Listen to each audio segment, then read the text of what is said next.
So mga kabuknoy, meron tayo gagawin na barako. Yung from Katipunan mga kabuknoy.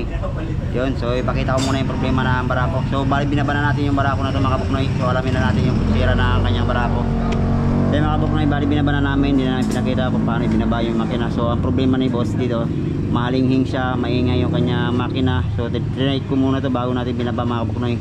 So alamin na natin kung anong naging sira sa kanyang barako. Yun o. So binuksan ko na pala sa may timing cover.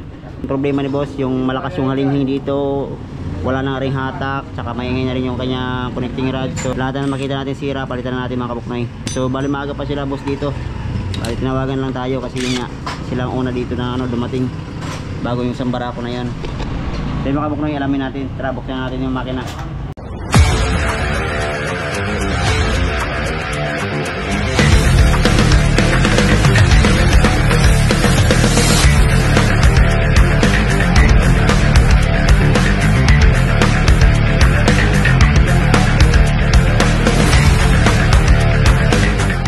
Kaya mga kabuknoy, bali unahin natin dito sa may bandang clutch housing. So pinakita yung pagbaba ng makina para maiksi lang yung ating video.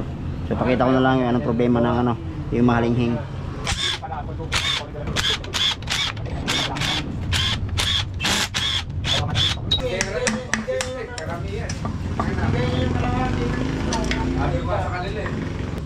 So yan guys, nakakalas ko na yung crankcase. So next natin yung banda clutch housing. So tanggalin na natin yan.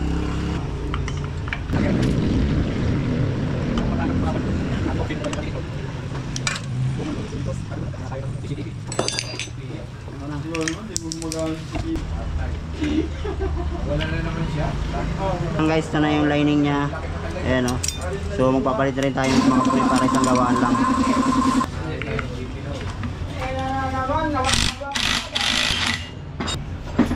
Yung mga kabuknoy, goods pa naman yung clutch hub. Pati na yung clutch wheel, buo pa rin. Sa clutch housing, check natin. Kasi nga malakas yung halinghing ng pag once na tumakbo.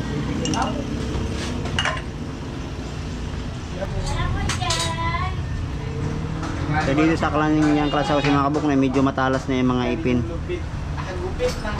Yun, so tanggalin natin pinyong gear.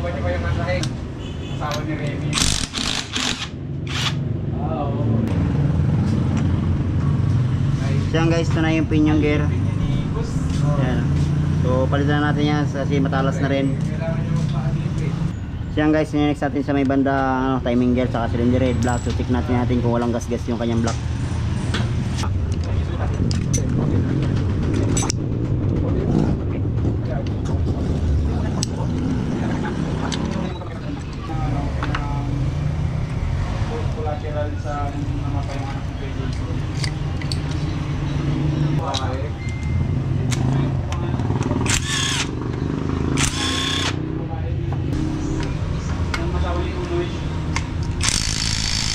Bawal.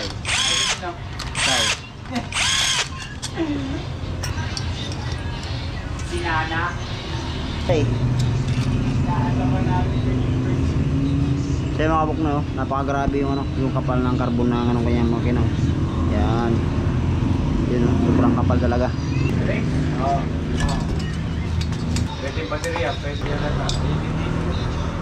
Yan guys, so goods pa naman yung uy, mayroon na rin pala tama to. Kaya mga kabuknoy, kayod na, yun. So alamin natin mamaya mga kabuknoy kung ipariribor natin, sabihin natin sa may-ari. Ngayon bumalik na siya, bumigay na talaga. Kasi Facebook niya pangalan, Reyna Yan guys, so napakapal na yung carbon yung kanyang piston. So mamaya alamin natin kung ipariribor na kasi yun nga, may kayod na rin yung block. Nakalipad na siya, nabayan ng buo. Girl. Kahit kaya rin.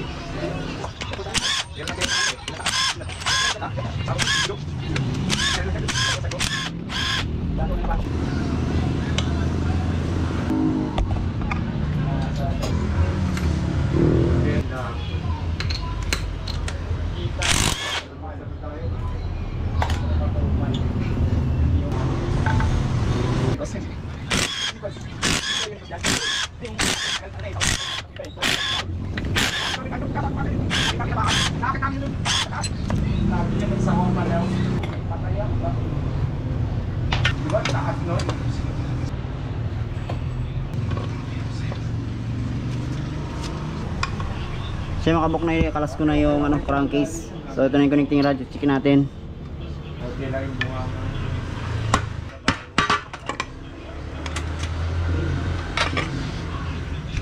Bawal mo yung kamay nung bawal mo yung So yung bearing niya mga kabuknoy, kalog na rin na yun. Oh. So check natin mamaya yung connecting rod pag once na mabuksan, kung walang tama hindi natin papalitan, pero pag may may kunting tama palitan na natin para isang gawaan lang. Pero may dabao na rin sila connecting rod, so sabay na natin. tapos pag may pumatak sa tiles, okay lang eh. Lagi lang ako nagpaparaan. Yan guys, ito na yung transmission gear. Ayan o. So check natin. So goods naman mga kabuknoy, wala naman problema yung yung mga gear nya. Wala nakaramdaman na mayroong tama. So goods naman mga kabuknoy. So yung bearing sa may bandang sprocket palitan na rin natin. Ayan, so ang gagawin natin dito sa kanya brako, yung block saka sa may pinion gear. So kasi matalas na rin. Pinion gear. Sa clutch hub niya okay pa naman goods. Saka yung clutch housing niya. So kaya malinghing to kasi dito nga matalas na yung sa kanyang gear. Ito yung pinion gear, papalitan tayo mamaya. Ayan, so lining papalitan rin tayo. So yun, palinis na rin natin kay Dags yung yung ibang parts. Ayan.